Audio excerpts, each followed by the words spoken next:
שלום סגי בשן. שלום הרלי. סגי, בוא תנסה לשחזר את רגעי האימה כשאתה יושב בתוך הנגמש בלב התופת של זיתון, כשאתם מבינים שהנגמש שלפניכם נעלם. תשמע, זה היה רגעים של קור רוח מדהים, באמת, של חבורה צעירה של אנשים שרואה מול העיניים שלה את החברים שלהם שבעצם התפזרו לכל עבר, והם מחלקים פקודות קרות, הם עולים, הם נלחמים, הכל תחת אש, והם אוספים את החברים שלהם. בואו נראה את הכתבה שעשינו איתם השבוע.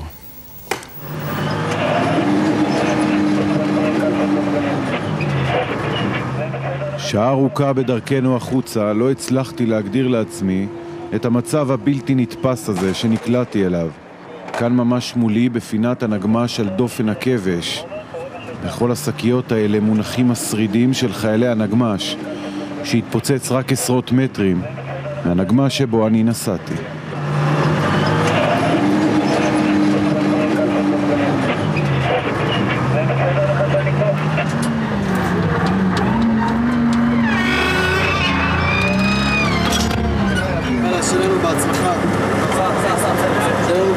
לכולם. ניסה את שלום ונחזור בשלום בעזרת השם. חבר'ה, תפילת הדרך, מישהו אומר? כן, בטח, שנייה אחרי. לך הנה שיחו לשלום, תחזירנו לשלום ותצילנו מכף כל אויב ועורב בדרך ומכל מיני פורענויות המתרגשות לבוא לעולם, ותשלח ברכה במעשה ידינו ותתננו לכנו לחסד ורחמים בעיניך ובעיני כל רואינו, ותשמע כל תחנוננו כי אתה שומע תפילה ותחנון אתה. ברוך אתה אדוני שומע תפילה. אמן.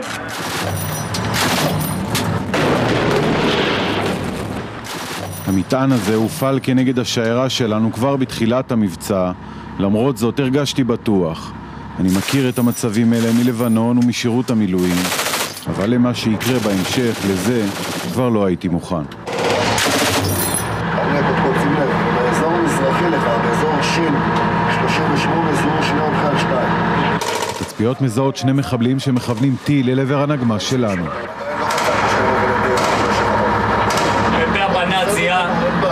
חוליה שמכוונת עלינו טיל RPG, הוא ירה על החוליה והם הספיקו לשגר את ה-RPG שהכתיר אותנו במעט. נורא עלינו טיל עכשיו. כן. בסדר, פספס.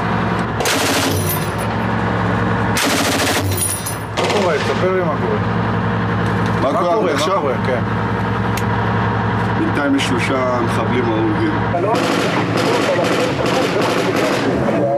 בנגמש אחר נוסע רוני מרדכי, הצלם שלי, הוא מלווה את פלוגת ההנדסה של גבעתי. בנגמש מצטופפים 11 לוחמים וכלב, סביבם עשרות קילוגרמים של חומר נפץ, הם בדרך לפוצץ מחרטה לייצור טילים ופצצות. כל האקשן הזה שכולם מתלהבים להיכנס, ווואלה ויש רעל, ושמחים וצחוקים וזה, אז אם יקרה משהו, אז מה קורה? איך מתמודדים עם זה? חושבים על זה? גם חושבים על זה, כן. מה? לא יודע, מה נגיד? כולם שמחים ומצב רוח טוב והכל. אם יקרה משהו, אז לא יהיה ככה שמח.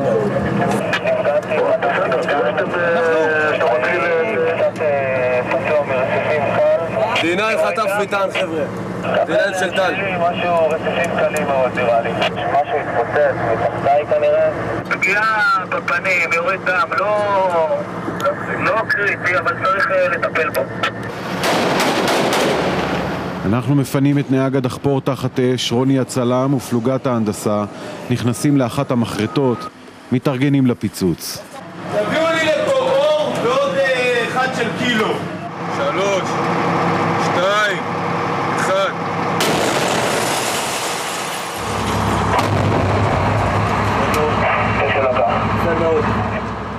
6 מחרטות פוצצו, השחר מפציע.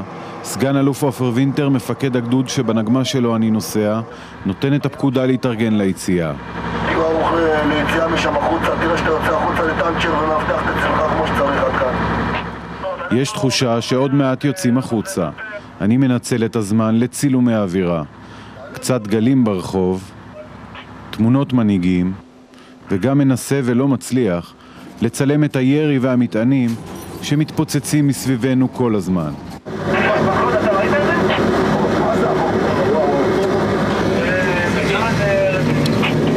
תגיד, איפה אתה בשוק טוטלי? פספסת את זה. אני מחפש כלי שלי, אני לא מוצא אותו.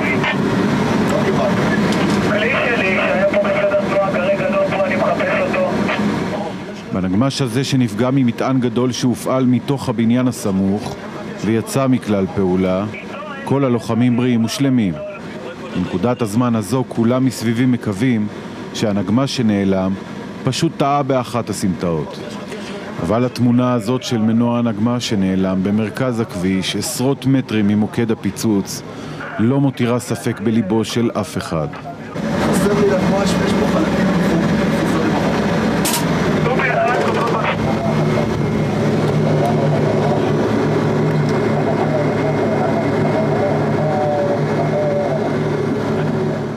אני עדיין לא מעכל את מה שהתרחש סביבי. הנגמ"ש נמחק ועמו 6 הלוחמים. אני מסתכל על עופר ולא מבין מאיפה יש לו את קור הרוח לתפקד במצב החדש. מצב שבו כל פלסטיני משתוקק להניח ידו על שריד מגופתו של חייל ישראלי. בשלב הזה מבחוץ המרדף המטורף של חיפוש חלקי גופות שאיש אינו יודע היכן הם.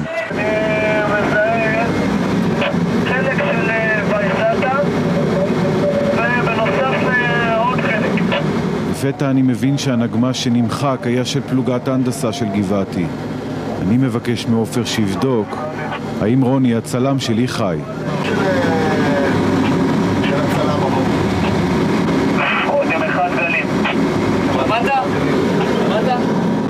עופר בוחר שלא לדבר ברשת הקשר על ההרוגים ואנחנו עולים יחד איתו לבית הפלסטיני הזה. ורוני הצלם שלי מתעד במצלמתו איך בבית כבר כולם יודעים וחיילי פלוגת ההנדסה שאיתו בנגמ"ש עדיין לא. קיבלת את זה בהודעת טקסט או מה? אבגדו, אומרים שיש הרוגים ויש פצועים מהכוח שלנו. ההורים המודאגים מעבירים הודעות SMS אל תוך הנגמ"ש. תראה באוויר. יש מצב שאנחנו לא יודעים על משהו?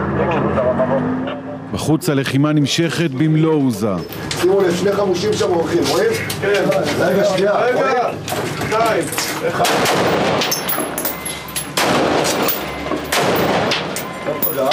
ברגע נדיר של קליטה במכשיר אמירס, גם אני מצליח לבקש ממיכה, צלם אחר שעובד איתי ונמצא בארץ, להודיע לאשתי שלא תדאג שהכל בסדר, ומיכה מרגיע אותי. שומע.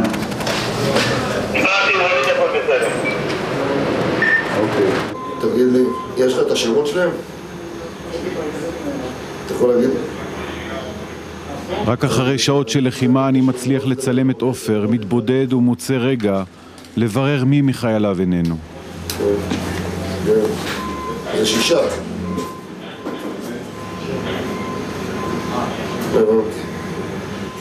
תשמע, השטח, אני אומר לך, לא נשאר מהנגמ"ש כלום.